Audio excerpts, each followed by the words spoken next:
Okay, hello everybody. Today I'm going to be doing a book haul, kind of a non-traditional book haul. I've said in every book haul I've done before that I don't really do book hauls, and yet I keep doing them for some reason.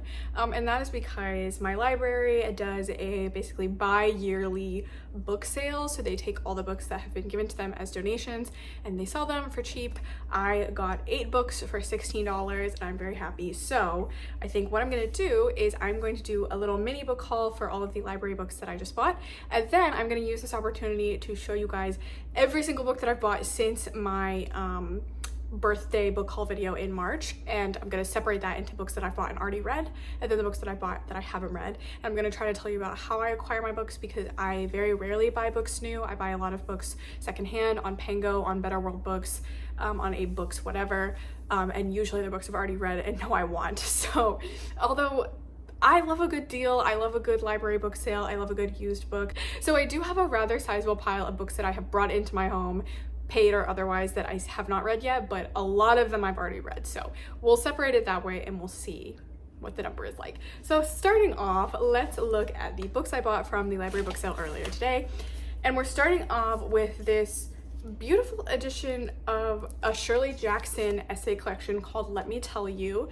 I read Shirley Jackson's novels, a couple of her novels. I read Haunting of Hill House and We Always Lived in the Castle and Hangs a Man earlier this year, and I really enjoyed them. And I think now that the weather's turning and now that it's getting a little bit into fall, I do want to read more of Shirley Jackson. I even made a page for her in my reading journal pretty recently, like literally yesterday, and I remembered this title, and that's why when I saw it at the book sale, I just wanted to cop it. It's a really nice addition too. It's a little bit banged up here at the bottom, but a really beautiful edition with like end papers and deckled pages and like notes from her. So I'm glad I have this. It's a very beautiful book, and again, I've been really wanting to get more into her, so I'm glad I own this now. Next, I have The Witness for the Dead by Catherine Addison. I have read this series and I love this series. I feel like I'm the only person on the planet who actually likes this series more than The Goblet Emperor, which I liked, but I just really love these for some reason. I don't know why. I think it's because they're like shorter and faster paced and have a gay main character, so of course I eat them up. And this was the only one in the series I didn't own. I have The Grief of Stones, I have The Goblet Emperor all in paperback, and then Tomb of Dragons I was so excited for. I went out and bought in hardback on release day, and it ended up being my least favorite in the series, but I'm still glad I have it. Eventually when that one comes out in paperback, I'll probably get rid of my hardback and buy the paperback because I am pedantic like that, but I'm glad I found a paperback copy in like perfect condition. And sorry, I just noticed that somebody made 3 notes and then I think they gave up because there's no writing in the rest of the book, which I think is very funny. I'm sorry for them. It is a lot to keep up with if you're not like me and just can't decide that you don't care. Next is my Antonia? I don't know how you say that. The accent is confusing me. I've never seen an accent in this name before. By Willa Cather. I was mainly at the library book sale over in the, I don't know where my cat went, and I'm scared because she's being really quiet, but whatever. So I was mostly browsing in the sci-fi fantasy section, and then I went over to the literature classics section, and it was just me and a bunch of old people, and the old people kept recommending me books, and I kept being like, you know what, they're only $2, let me grab them. This book came very highly recommended by an older woman, and I took her at her word, and the back sounded interesting. It kind of sounds like a female-centric version of like Grapes of Wrath, which I also actually just got from the library, so I think it'll be interesting to read them both at the same time and see if there's any similarities between them or if that's just like me reading into the back flap too much. So there's that. And then I have The Plague by Albert Camus. This has been one that I've seen around, I've seen people talking about, and I've always been interested in reading from this author, but have never like been interested enough to buy a copy full price. And so seeing a pretty nice, again, copy of it there for $2, I was like, you know what, might as well put this in my back pocket. Moving into the sci-fi fantasy books, I have Gardens of the Moon by Stephen Erickson, which is the first book of the Malazan series, which is such like a Reddit book series. Like, people on Reddit love this book series, and I think that to me it's like the Jim Butcher series, the Dresden Files series. Like, I'm sure if I read it I would enjoy it, and I'm sure it's objectively good, but like I'm just too I need women or I need gay people, and I don't think that Jim Butcher or Steven Erikson are gonna give me those things, but we'll see. Again, this has been one that has been on my radar, but I've just never felt like the urge to actually purchase full price or get from the library before now. So I'm glad that I just like have this in my back pocket now for if I ever do want to read it, if I ever want to read it because it fits like a prompt for a challenge, stuff like that, then I have a copy of it now. And I was so excited to see this. This is Gardner Dozois's The Very Best of the Best, 35 Years of the Year's Best Science Fiction. And I was so happy to see this because this was the book we read, this was the anthology we primarily read from in my undergrad science fiction short story class. And I loved a lot of the stories in here, and one of them, the first one, is Eleanor Arnison's Potter of Bones, which was the first time I'd ever read from the author, and I loved that short story. I loved the writing style. I loved everything it was doing. It felt so Le Guin to me, and I love Le Guin, and that's what got me into Eleanor Arnison, who's now one of my favorite authors. I have like books of hers on my shelves, and so I have a lot of like fondness towards this anthology. I rented the textbook. I rented it when I was in class because I didn't know that I'd end up loving it so much. And again, it was just one of those things where I never bought a copy, but I've actually been thinking about it quite a lot recently because, again, I absolutely love one of the short stories in this book, My English Name by R.S. Benedict. It's literally the last short story in the collection, and it is one of my favorite short stories that I've ever read.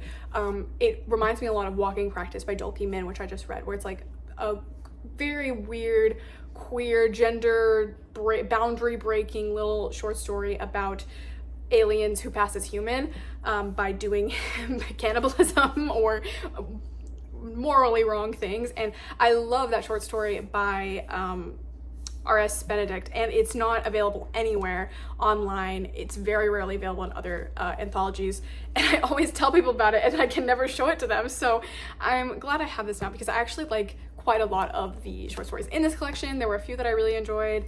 Again, it's very nostalgic to me. I really remember how much fun I had in that class and how much I just loved talking about science fiction with a bunch of other nerds.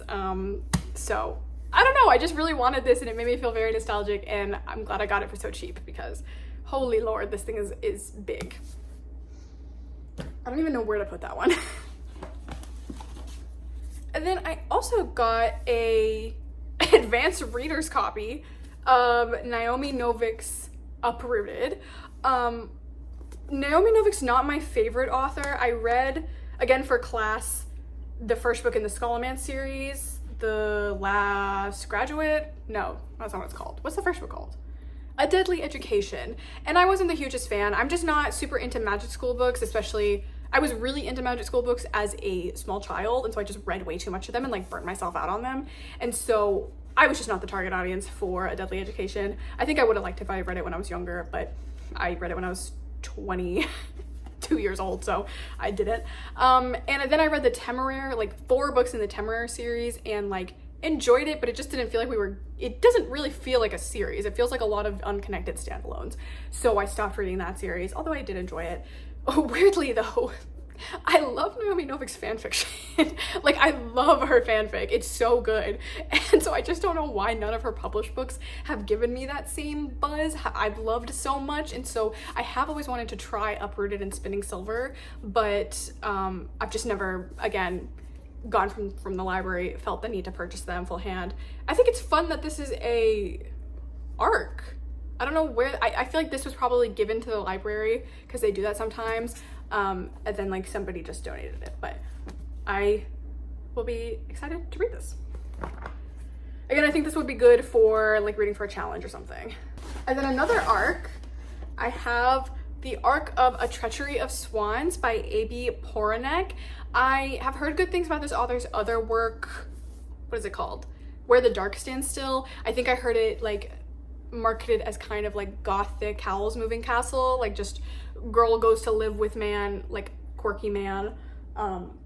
Behind me, you look so cute.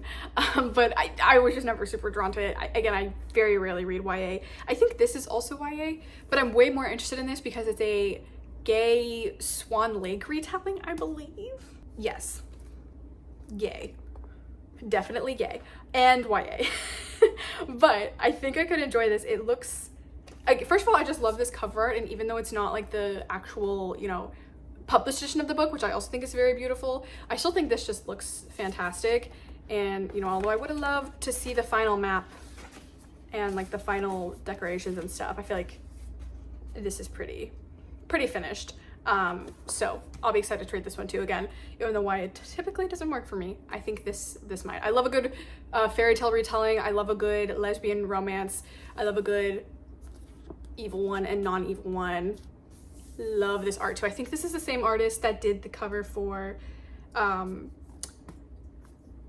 Dark and Drowning Tide, which I did get rid of, so I can't double check, but it looks like the same style, and I love that art style. So okay, so those were all the books I got from the library book sale. Again, 8 books. Some of those were hardbacks, a couple of those were arcs of like very popular authors, very popular books, and some of them are very thick paperback anthologies. So all of that for $16. I am very satisfied. So let's move on and start talking about the books that I've bought this year that I have already read. So first I have The Magician King by Lev Grossman. I found this in a used bookstore, and I actually really like these old editions of them. I just like the landscapes. I don't know why. They feel very melancholy and very sad, and I'm drawn to that. And then I really like the spines that look like ancient library books. And I really debated myself for a really long time over whether I was gonna buy the new covers or the old covers, because you can like get, you know, box sets of the old covers online on Pango, whatever. But also, I do like the new covers, I just don't like them as much. And then I like that they match the cover of The Bright Sword, which I also really enjoyed and want to buy. But seeing this one out in the wild for $7 just felt like a sign to me. And so I was like, okay, I'm just gonna buy this, and then I'm gonna be on the hunt for more used books of this one. And I did find the first book, but it was in hardback. And again, I'm pedantic about that, and I want them all to be in the same edition. So there's that. And then I did buy a copy of The River Has Roots by Amal El-Mohtar, because I think this book is really pretty. Like the cover and the design of this book is really beautiful. And then although I didn't like This Is How You Lose the Time more, I thought this one might be more my style, and I actually did enjoy this book. Did I enjoy it $25 worth? I'm not sure. This one is probably one of the ones that would be first on the chopping block if I ever needed to do a bookshelf purge again to get more room, because I liked it, but like, I don't know if I would ever reread it. I don't know if I would ever feel the need to lend it out. I'm really interested in Amal El-Mohtar's next work, which is going to be like a, again, fairy tale short story collection. I'm really excited for that, but I just don't know if I need to keep this, which is a fun thing to be saying in a book haul, but I think it's so pretty that it will hang on for as long as it can before I'm like, I just need to get space on my bookshelves. And this is so small that it's not going to be giving up much space anyways. Like, I would sooner get rid of like so many other things on this bookshelf before I got rid of this one, even though it's on the chopping block. And then I have Blood Child and Other Stories by Octavia E. Butler. I got this short story collection in an independent bookstore because I think this was one of the options for a book club that I was doing, and I thought this one was going to win because I know Octavia Butler is so popular, and I thought this was going to win, and I did want to read this one, and I love these editions. I love these 7 stories press covers, so I bought this one. The book club didn't end up doing this one, but I ended up reading it on my own and really liking it. I love Octavia Butler. I think she is like so freaky yet so intellectual, and it's like stuff that I normally would not like at all, but just like when she does it, I'm so intrigued, and I think she does it in such an interesting, thoughtful, thought-provoking way that I don't mind. So I did really enjoy this, and it has one of my favorite short stories by her in it, The Evening and the Morning and the Night. So I really like this one. I'm definitely gonna keep it. And it matches my Parable edition, which again, I love these editions, so. And then I have Piranesi by Susanna Clark. I read this a while ago, but I remember really, really enjoying it. It reminds me a lot of House of Leaves, but like if the house wasn't evil, like if the house really liked you. Yeah, I love this. I love the writing style, I love the vibes, I really love the cover, the design of this book. And so when I saw this extremely nice hardcover edition in the sorting bin at work and asked my boss if I could have it, and she said yes, I was very thrilled. She will be kept on the bookshelves, and I actually think it might be about time to reread. Then I have The Dead Cattail Assassins by P. Jelly Clark. This is another one I bought at an independent bookstore in the same trip where I bought Blood Child. This is a little short story. I've enjoyed a short story from P. Jelly Clark before. I, again, love the cover design of this. I think it's so pretty. And I enjoyed this story well enough. Again, did I enjoy it $21 enough? Perhaps not. And it's not as pretty as Piranesi. So again, this one is probably on the chopping block if I ever do need to do a bookshelf purge, but until that day comes, I'm happy to have it on my bookshelf because it's a good book. I would recommend it, and it has a beautiful cover. So, and then I have Foreigner by C.J. Cherryh, Invader by C.J. Cherryh, and Inheritor by C.J. Cherryh. These are the first 3 books in C.J. Cherryh's Foreigner series, and I read the first book in this series. I was so immediately obsessed. I just loved it for some reason. The series, I think the charm of it gets less and less with each book because I don't know why. I just loved that first book so much, and I still enjoy the other books, but there's 22 books in this series, and I've read 4 of them, and I'm like, okay, I need to slow down and just read like one every couple of months because it's a lot, but I do love them. And I don't know, like, I loved these editions. I loved these giant chunky hardbacks with the very painterly art on them. I love this style of sci-fi covers. I feel like you don't see it a lot anymore, but like, I love this style. I think it's so cute. And I love how cute Bren looks here. Like, he looks so cute and little with his bodyguards. So I bought all of them from Pango for like less than $10 a piece. And again, I have this thing where I absolutely refuse to buy books without having read them and knowing I like them. So I bought them one at a time, and it was the same seller who was selling all 3 of them. So like, someone must have been getting rid of their collection. And I could have saved on shipping. I could have bought all 3 of them and then only had to pay shipping once, but I forced myself to pay for them individually. So I hope whoever that was, you made a good, pretty penny on those books. And then I have Swords Point by Ellen Kushner and The Privilege of the Sword by Ellen Kushner. I think I told the story of how I saw this book in a used bookstore, assumed it was straight because of the cover, didn't pick it up, later went and saw like on Reddit or Goodreads or something that it was gay, went back to the used bookstore, and it was already gone. So then I got it from the library, and surprise, I actually loved this. It was just so surprising and so charming, and I loved the weird ass relationship in this book between 2 people who are so toxic but like love each other so much. They absolutely match each other's freak, and this was really like the first like fantasy of manners. Like, it's so political and so much about like people talking and people maneuvering society, and there's so many interesting questions about the nature of honor and sword fighting and violence and violently defending your honor. And I really enjoyed all of that, and I really liked this book. And like, Freya Marsk had to have been inspired by this book when writing Sword Point, right? Like, they're both extremely low fantasy, Victorian inspired, Renaissance inspired societies, queer normative societies, where there's a couple between a noble hiding his identity and a guy who's really good at sword fighting, and it's a society in which duels are fought to maintain people's honor. There's duels fought at weddings, stuff like that. And even, I totally forgot this reading this book, one of the major subplots in this book is that the weavers are like unionizing, and that is making the price of wool go up. And there's all this talk about like foreign versus local wool and like how wool is affecting the economy. And that's, again, the major plot of Sword Point, of Swordcrossed, that the main character's family sells wool, and he's like trying to keep the business afloat. For some reason, like, there's something wrong with the wool. Like, she had to have been inspired by this, right? But it's not involved in any of the marketing. So it's just interesting. But I really love this. And they're like surprisingly hard to get in the United States. There was no trade paperback version made in the United States. It's just this mass market paperback version.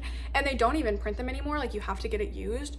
They do sell new trade paperback editions in the UK, but frankly, I don't like the covers. I think the covers, it's from that like early 2000s, mid 2000s style where it's just like a blank color as a background and then like an object on top of the background, and I just don't like it. I don't think it fits the vibe of the series. This like painting cover, despite like having absolutely nothing to do with the actual plot or characters, I feel like it fits the vibe a lot better than the like just a JPEG of a sword does. So I did get a copy of this off Pango, and I did feel like I was gonna break it in a few places, but other than that, it's held up pretty well. So happy with this one.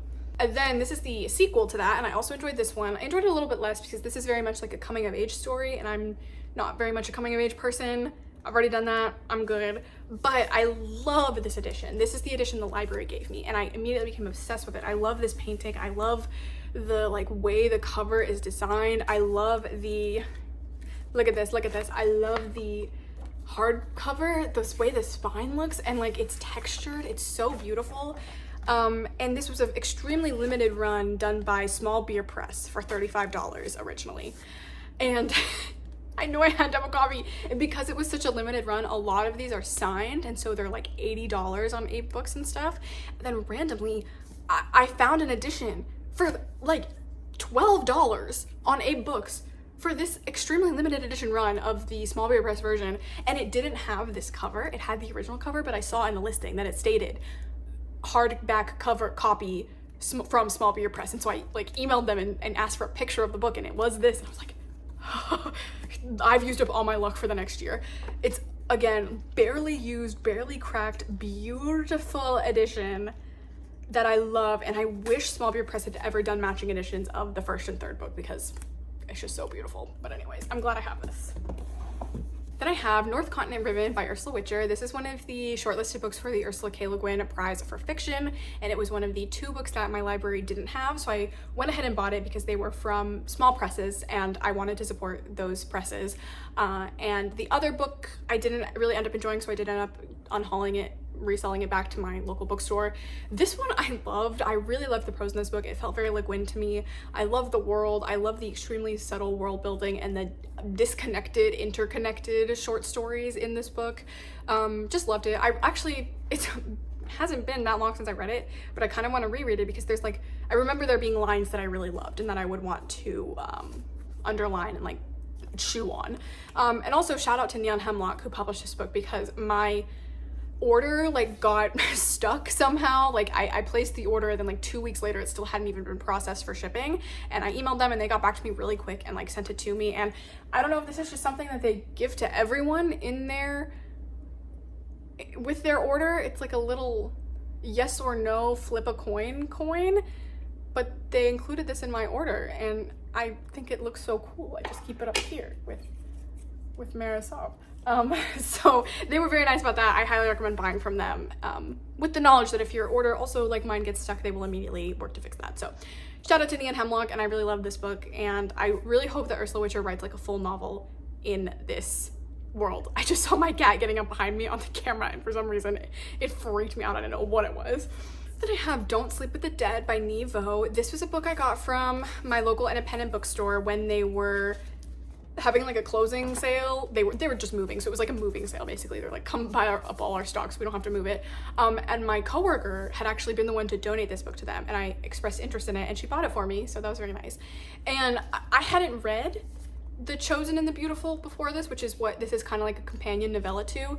It says it's a standalone. This is not a standalone. I don't think it would be a standalone, but this did make me go and read The Chosen and the Beautiful first, and I ended up really loving that book, and I did like this book as well. The Chosen and the Beautiful I feel like is a really like well-crafted, well thought out story about what The Great Gatsby would be like if Jordan Baker was a queer Vietnamese woman in the 1920s, and like it is very interested in Jordan Baker as a character and her role in the story of Gatsby and what it would be like to be a queer woman of color in the 1920s. This book is just like Nick Gatsby fanfic for the girls who read The Great Gatsby in high school and like wanted to see those two characters get together, and I was one of those characters. I was one of those people, so I did enjoy this. But it's not anywhere as impressive or as like well crafted, but like I still really loved this and had a good time with it, so I do have it.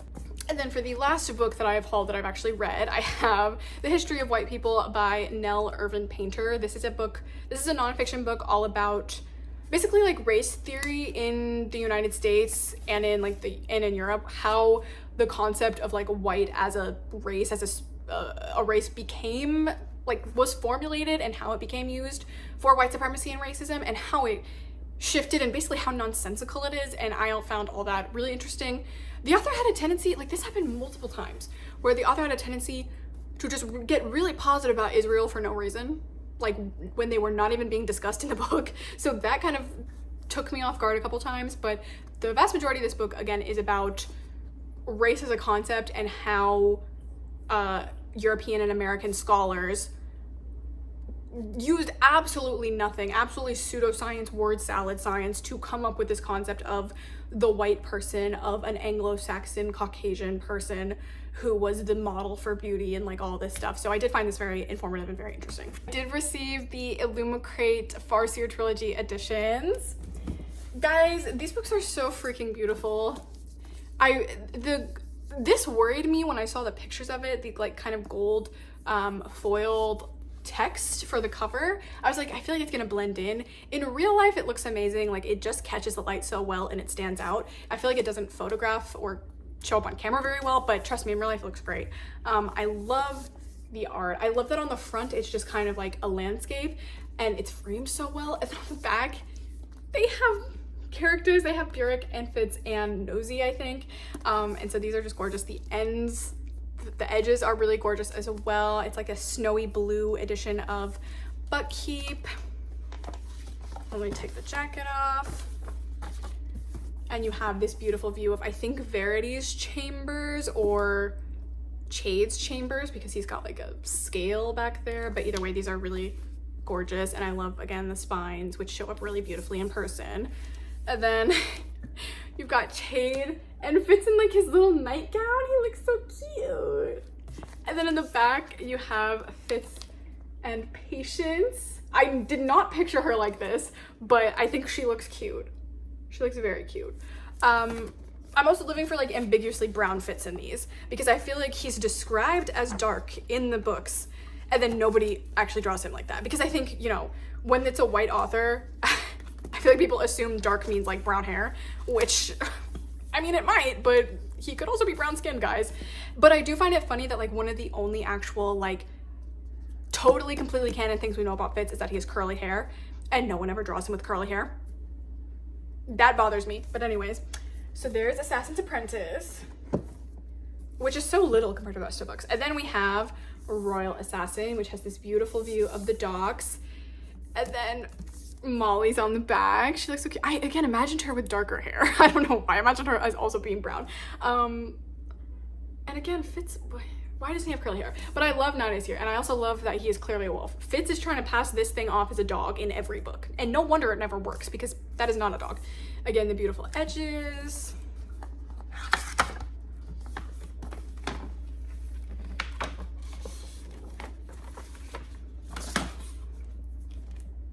And then again, Verity. This one is definitely Verity's room, because it's got the stag head on the cover.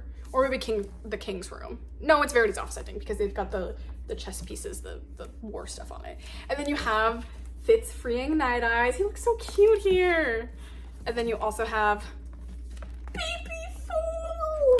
He looks so cute. And then you have Old Ass Shrewd. And I am displaying them with the edges out because I think they look so good. And here's Assassin's Quest. We have like Frozen Buck, I believe it is. And then on the back, we have the freaking squad. We have Ketrican and the Fool looking freaky as always, and Fitz and Night Eyes. I do find it funny that they were just like, fuck Starling and fuck Kettle. Where are they? They didn't care about them. And then we have, again, beautiful Buck edges. And then I think this is where he spends time with the other like wit people. I don't remember any other names. But it's, again, a very pretty scenery. And then with the end papers, we've got Fitz. I think this is Fitz killing either Regal's guards or like one of the forged people. They look exactly the same, which is killing me. But who am I to judge this author, this artist? And then in the back, we have Verity crafting the stone dragon, which I think is really cool. You can see like his gray, I totally forgot he had gray hair. And then his arms, and he's using his broken sword to chisel it. So these books are absolutely gorgeous. I think the artist is freaking amazing, and then the design of the books is freaking amazing. Like, I just love the way this art is done. I love the style. I love that it's such a good mix of like character art, but also location art, because I think one of the big things that I love about the series is the setting, and is how Robin Hobb can create this really beautiful, detailed world. Like, I do love Buck. I love Buckkeep. Who did this? The jacket artwork is by Peng Lu. The jacket design is by Jane Tibbetts. The end paper artwork is by Simon Pape. The PLC artwork, I don't know what that is, but is by Sam Hogg. And then the edge design is by Sunga Park. You all did freaking amazing jobs. I love these books. I really hope they do the rest of the Robert the Otherling series, because I feel like a lot of companies will do Farseer and then just never do the rest of the series. Like, guys, there's about 13 more books there for you to do, buddy. And I would love to see Live Ship or Tawny Man done in this style. I would buy them in a heartbeat. I would spend, $1,000 on these books. However, Illumicrate pissed me off. They emailed me asking me to leave a review for the books. And so I left a very honest review. The books themselves are freaking gorgeous. However, I would not actually read these books. I have paperback copies, and I don't think many people are actually planning to read the special editions that they buy. They're just meant to look pretty on your shelf.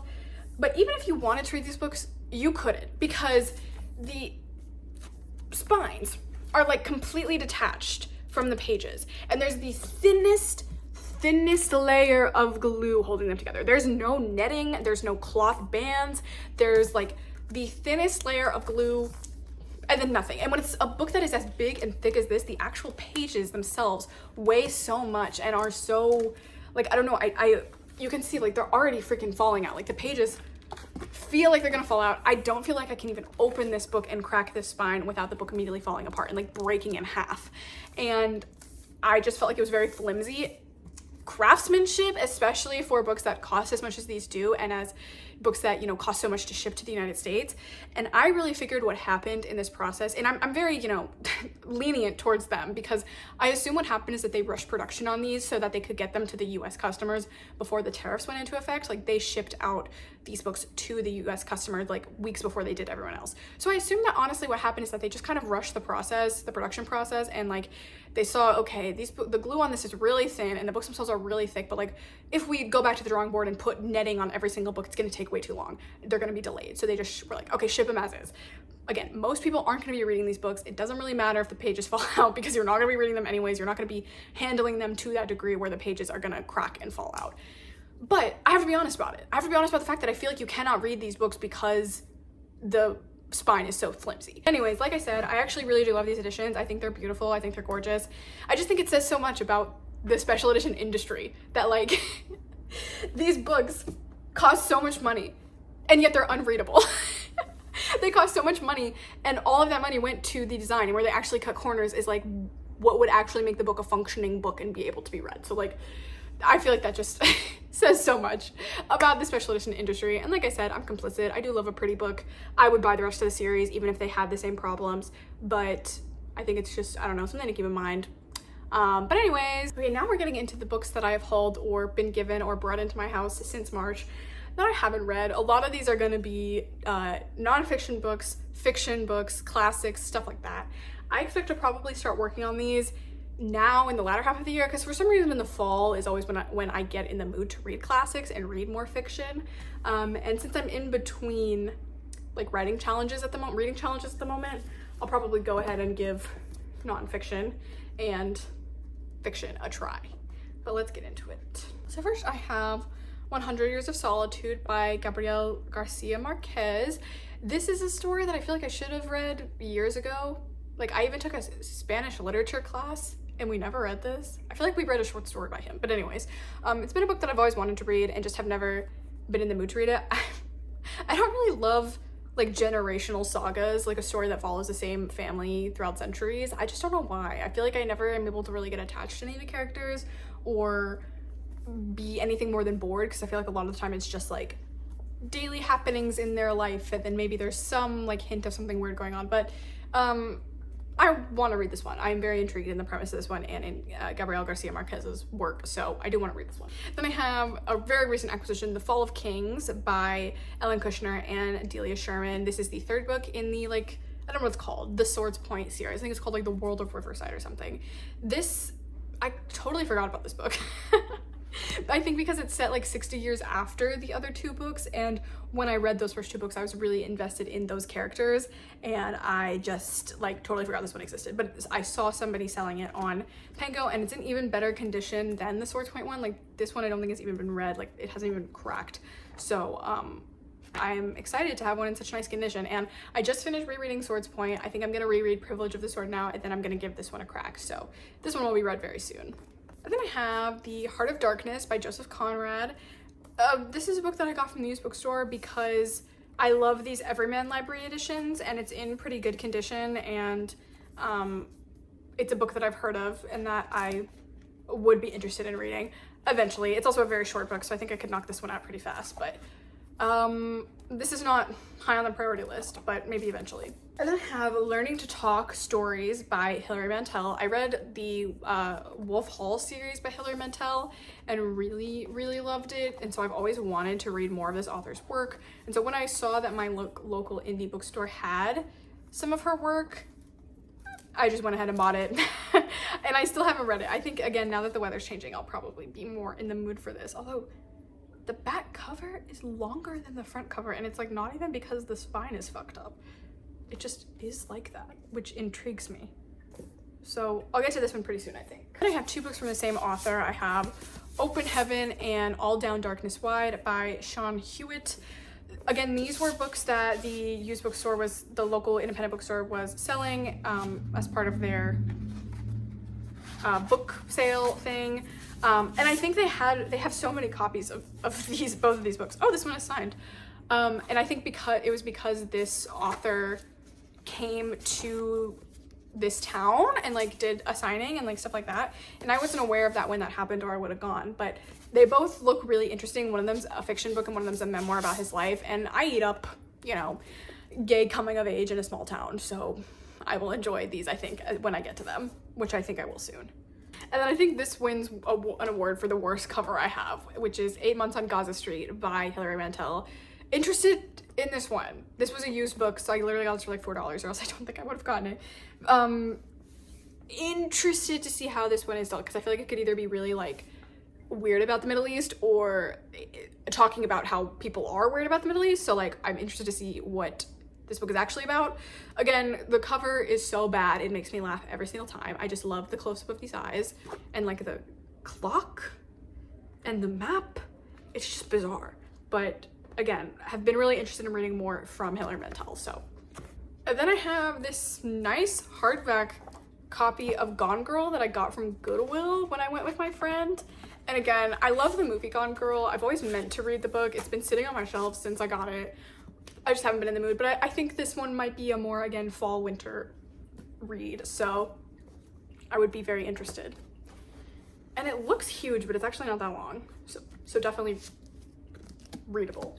Okay, and then I have The Lottery and Other Stories by Shirley Jackson. Again, I've been on a Shirley Jackson kick. I want to read more of her work, especially as we're going into the fall Halloween season. This looked good. And I've read The Lottery, I read it in high school, but I haven't read, there's a lot of short stories in this collection. I haven't read any of them, so very interested to get into that. And then this is another book that is victim of just like being donated to the library, and I stole it because I really wanted to read it, with permission, obviously.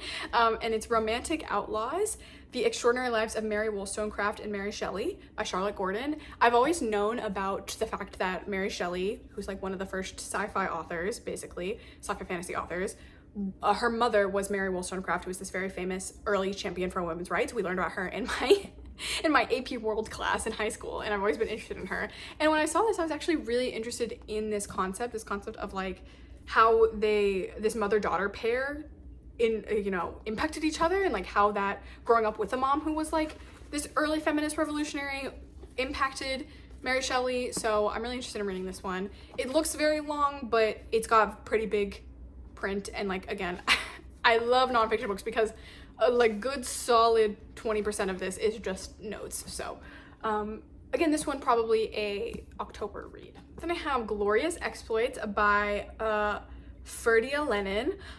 I think I saw a booktuber talk about this. I think I saw Fontaine talk about this, and it made me interested in it. The concept is very Irish Greek book. So interested in this.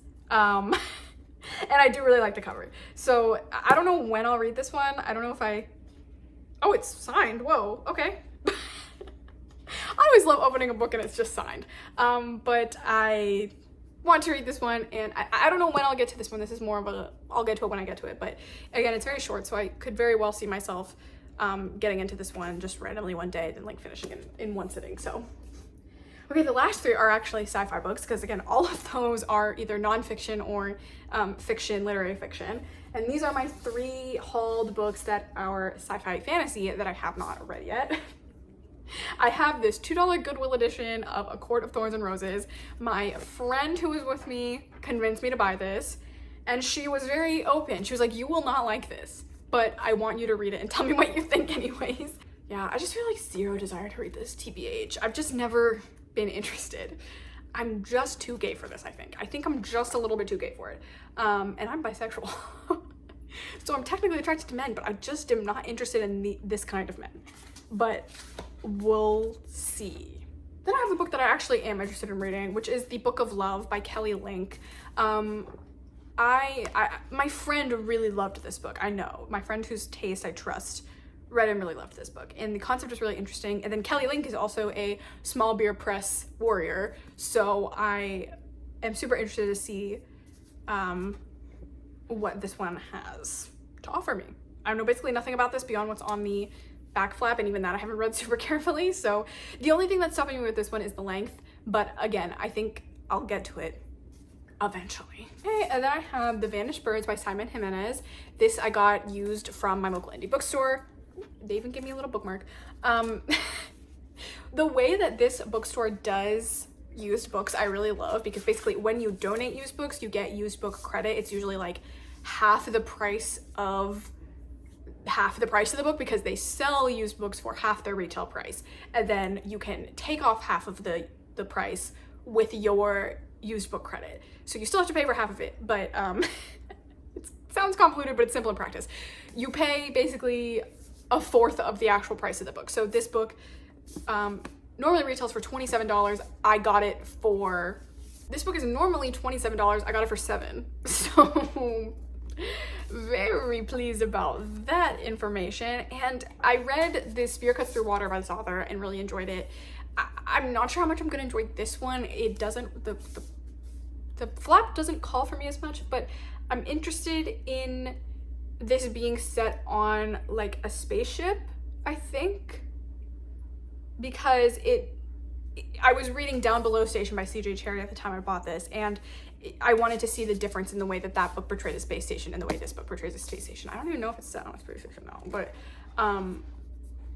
I still think that, again, this is another one that I'll read eventually, but probably not anytime soon.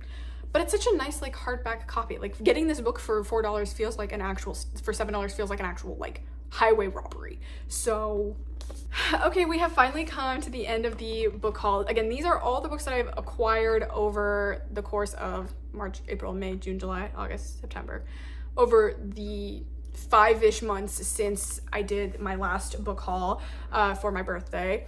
And most of these I got used. So I got them for like a fourth of the price. Some of them I bought new because I can't help but want to support independent bookstores. And then some of them I just recently bought from the library book sale, which again is like $2 books. So it seems like a lot. I'll probably go through and count them in post and see how many books I have bought total, and then how many books of those books that I have read, and how many of those books that I have yet to read. So I'll be interested to see those numbers, and I really do think that I have read, it's probably 50-50, and the majority of the books that I haven't read, again, are fiction and nonfiction and classics and other literary fiction, because I just am more naturally drawn to sci-fi and fantasy, even though I do love a good classic, a good lit fic book, but I'm just more naturally drawn to fantasy and sci-fi. And I also have been doing like fantasy sci-fi reading challenges, so I've just been picking up a lot of books of those kind. And then also I feel like with books that I own, I feel like, you know, they're always going to be there. So I tend to focus way more on reading the books I have out from the library, and put the books I own on the back burner. And that can be difficult because I love getting books from the library and I love putting books on hold. And so like every time I'm like, okay, yay, finally I've read all the books I have out from the library, I can like take a break and focus on the books I own. I'm so weak, and overnight I place like 14 books on hold, and then they all come in at the same time, and then I'm like, oh my god, I have to read all these library books before I can read the books I actually own. It's a vicious cycle, but again, I think I'm going to be in the mood to read a lot of these now that the weather's getting colder. I say that, it's still like 70 degrees here, but now that the weather is changing, and now that it's getting to be in the fall. So yeah, these were all the books that I brought into my house between March and September 13th. Yeah, we'll say that. I can't remember if it's the 12th or the 13th, and I can't check because my phone is recording. But anyways, thank you so much for watching this video. How many books have you bought this year? Do you also does your local library have a Friends of the Library book sale? Do you go to it? I think it's, again, definitely look it up if you haven't. they're in most libraries, and if they do a local book sale, then it's a great way, again, to get books that are cheap and in relatively good condition and might be popular, stuff like that. So thank you so much for watching this video, and I'll see you in the next one. Bye.